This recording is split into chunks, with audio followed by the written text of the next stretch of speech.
X'in üstü 8 çıx x'in üstü 6 plus x üstü 4 çıx x kvadrat plus 1 bərabərdir 0 tənliyin həll edin. Tənliyin hər tərəfini tənliyin kökü olmayan x kvadrat plus 1 çox həddisinə vuraq. Çox həddisinə vuraq.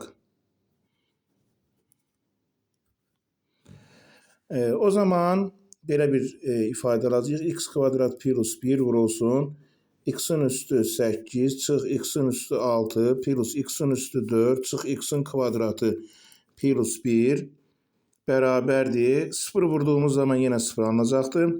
Buranda deməli x'in üstü 10 çıxılsın x'in üstü 8 plus x'in üstü 6 çıx x'in üstü 4 plus x'in kvadratı 1'i vurduğumuz zaman plus x'in üstü 8 çıx x'in üstü 6 plus x'in üstü 4 çıx x'in kvadratı plus 1 bərabərdir 0.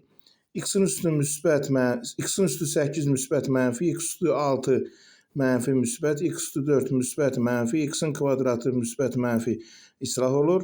Buradan qalır deməli x'in üstü 10 plus 1 bərabərdir 0. Buradan da x'in üstü 10 bərabərdir mənfi 1. Buradan da x bərabərdir boş çoxluq. Tənliyin deməli həlli yoxdur.